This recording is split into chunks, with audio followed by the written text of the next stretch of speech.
Bonjour à tous. Alors, cette vidéo est, vraiment spécialement dédiée, aux personnes qui vont ou qui ont adopté des crânes de cristal. Voilà.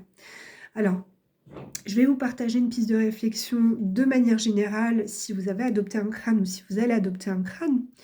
Et puis, je vais quand même revenir un peu sur ma propre méthode et sur mon mode de fonctionnement. Hem Tout est apprentissage dans cette vie, dans cet univers, et donc j'entends les retours, et les signes et synchronicités de l'univers qui font que, hem, des personnes également sont dans le questionnement de, «Bah, qu'est-ce que je fais avec mon crâne maintenant? Comment, est-ce que je peux trouver, le passeur le plus approprié pour moi? Pourquoi j'ai plus de connexion?» Enfin voilà, de manière générale. Alors de manière générale, il faut bien comprendre que, nous sommes autant de passeurs de crânes de cristal, que de crânes, hein. Cette, notion, des êtres cristallins et des êtres solaires, des consciences qui viennent s'incruster dans les véhicules de cristal que sont les crânes, peu importe le minéral, vont correspondre à une fréquence et cette fréquence, va être en reliance avec le passeur. C'est-à-dire que, par exemple, moi, je connais, je sais pas, 5 ou 6 passeurs dans mon entourage, enfin, proches ou pas. On a tous une manière différente de proposer les adoptions, et tous une manière différente également de voir, les crânes de cristal. C'est-à-dire que moi, ma perception personnelle dans mes croyances, c'est que ce que j'ai perçu à travers mes propres filtres, c'est que les crânes sont une part de nous dans une dimension plus réunifiée et ils choisissent le véhicule le plus approprié pour venir œuvrer avec le gardien, avec nous, et puis œuvrer notamment sur l'ego, le mental, pour les réunifier, les mutualiser au service de la conscience. Donc, un temps, j'ai travaillé en partenariat, pour pouvoir mettre à l'adoption et ce qui m'a initiée également au crâne. Donc j'ai appris, j'ai été enseignée pendant ces 6 mois où j'ai travaillé en collaboration avec un binôme, où je faisais adopter, des crânes, en tout type de minéraux et tout type de taille. Et là, effectivement, il y avait des messages précis, avec vraiment, cette passation qui était faite où, eh bien, ces crânes-là avaient un message précis pour le gardien et le chemin se faisait. Depuis fin août, je suis sur, moi personnellement, un autre chemin où je fais adopter des spécialistes. Je sais que même dans le milieu des crânes de cristal, comment dire? Cette croyance n'est pas forcément validée par tout le monde et c'est complètement OK, mais en tout cas, c'est comme ça qu'elle est venue à moi. Dans les crânes, nous avons une sorte de hiérarchie, pas au sens pyramidal, mais au sens, de rôle et de job différents, qui vont être des chefs d'orchestre, des crânes compagnons. Alors ces crânes compagnons vont être en dessous d'à peu près 1 kilo. À partir d'1,4 kg, 1,5 kg jusqu'à 2,5 kg, on est sur une tranche, de chef d'orchestre, en cristal de roche uniquement.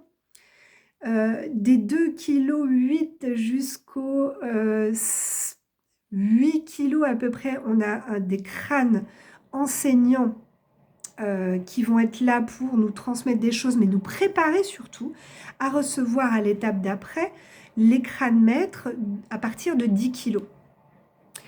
On a ensuite les crânes de 20 kilos qui sont des commutateurs qui vont œuvrer comme des points d'acupuncture sur les réseaux telluriques, les lieux sacrés, les endroits en rapport avec les lieux.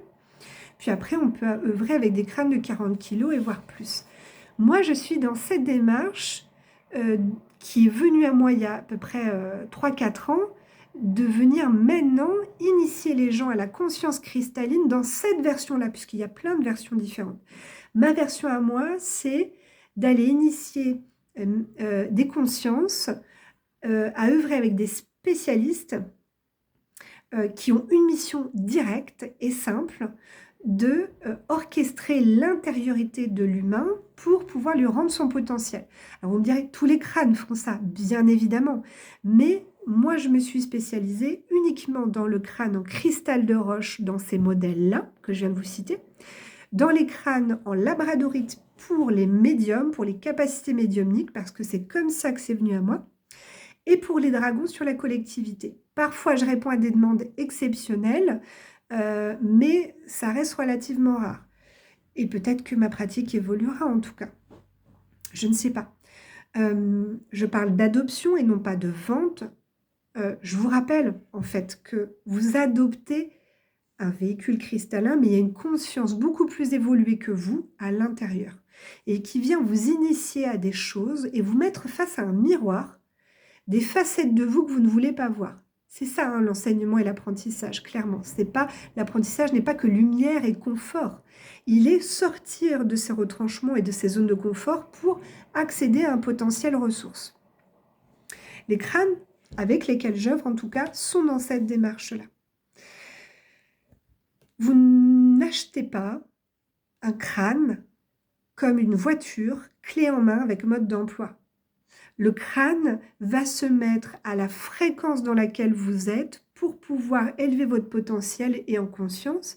Et donc, si vous n'êtes pas en capacité, vous, de vous écouter vous-même, d'écouter les autres, d'écouter votre environnement, vous n'entendrez pas le crâne. Le crâne, il n'est pas défaillant. Il n'est pas dans une démarche de « oh, je ressens plus rien, j'entends rien ». Ça ne vient pas du crâne, ça vient de nous.